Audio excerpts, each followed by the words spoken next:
This is no longer just a debate about uranium. It is no longer just a debate about sanctions. And it is no longer just a debate about a ceasefire. Because according to the reports discussed in the article, somewhere beneath the rubble of a damaged nuclear facility in central Iran lies the issue that may determine whether the current pause in fighting becomes a lasting agreement or merely an intermission before another crisis. Before we continue, subscribe to the channel if you enjoy in-depth geopolitical documentaries that go beyond the headlines and explore the forces shaping global events. According to recent diplomatic reporting, Washington and Tehran remain locked in a dispute over what should happen to Iran's stockpile of highly enriched uranium. And that dispute is now shaping everything else. The ceasefire, the negotiations, the future of sanctions, the stability of the Strait of Hormuz, even the direction of global oil markets. This was not supposed to be the hardest part, at least not on paper. According to sources cited by the article, negotiators have reportedly discussed a temporary framework that would extend the ceasefire by 60 days, reopen the Strait of Hormuz, and create space for broader talks about Iran's nuclear program. That sounds promising. It sounds manageable. It sounds like the kind of agreement diplomats often describe as progress. But here is where things become more complicated, because the central question is not whether a document can be signed. The central question is whether both sides can agree on what happens next. And right now that answer remains unclear.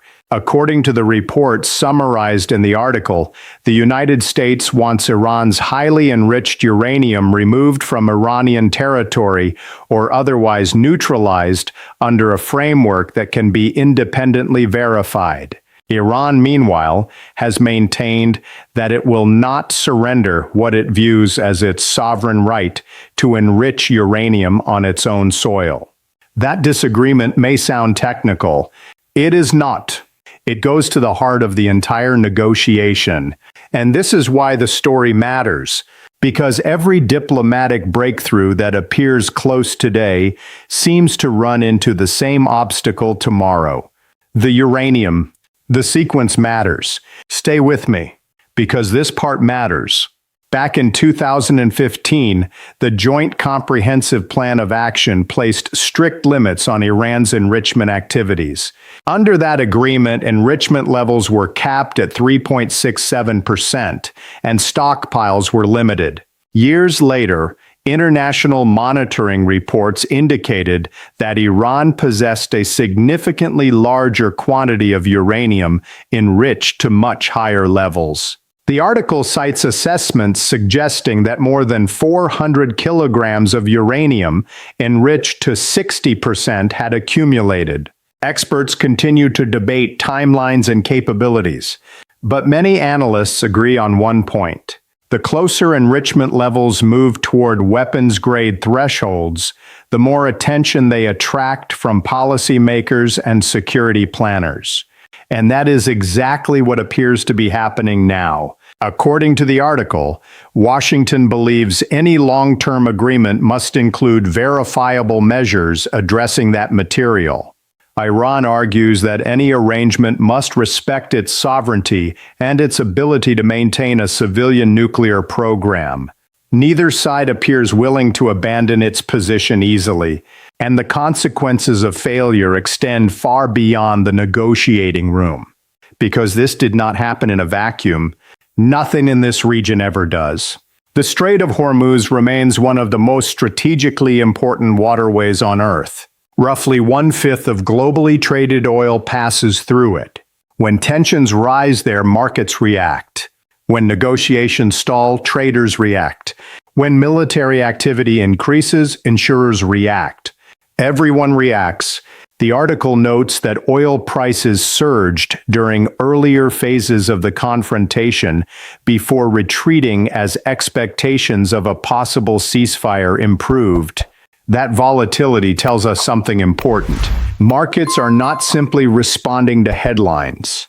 They are responding to uncertainty. And uncertainty is now the defining feature of this crisis. The challenge facing policymakers is not merely how to reach an agreement. It is how to create an agreement that survives beyond the next headline, beyond the next political cycle, beyond the next military incident. That is easier said than done, because every side enters these talks carrying its own pressures. The United States faces competing political demands at home. Iran faces internal debates about sovereignty, security, and economic survival. Regional governments are watching closely. Energy markets are watching closely. Investors are watching closely. And every statement now carries consequences. That helps explain why negotiations that appear close one week can suddenly slow the next. According to the article, multiple reports over recent months have suggested that progress was imminent. Yet final agreement remains elusive. Each apparent breakthrough seems to return to the same unresolved question. Who controls the uranium? Who verifies compliance? And who bears the political cost of compromise? These are not only technical questions, they are questions about trust, and trust remains in short supply. The article also highlights a broader concern shared by many analysts. Even if a temporary agreement is reached, does it solve the underlying issue or merely postpone it? That distinction matters, because there is a difference between reducing immediate tensions and eliminating long-term risks. A ceasefire can pause a conflict.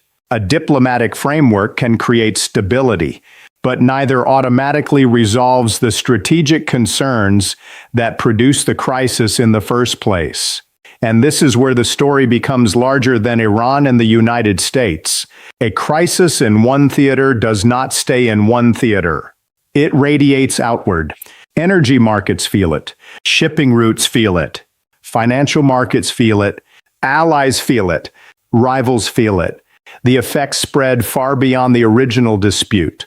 That is why the debate over a stockpile of uranium has become a debate about regional stability, global energy security, and the future of one of the world's most sensitive geopolitical relationships. The question is no longer whether negotiations are taking place. The question is whether the gap between the two sides can actually be closed. And at this moment, nobody knows the answer.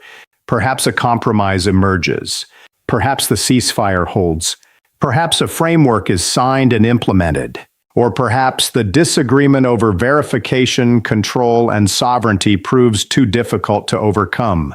That uncertainty is what makes this moment so important, because history is often shaped not only by what leaders decide, but by the questions they cannot answer. And right now, one unanswered question sits at the center of everything. What happens to the uranium? Until that question is resolved, every other breakthrough remains tentative. Every diplomatic success remains conditional, and every claim that the crisis is over remains premature. The negotiations continue. The markets continue watching. The world continues waiting. And the next chapter of this story has yet to be written. But now the question is yours.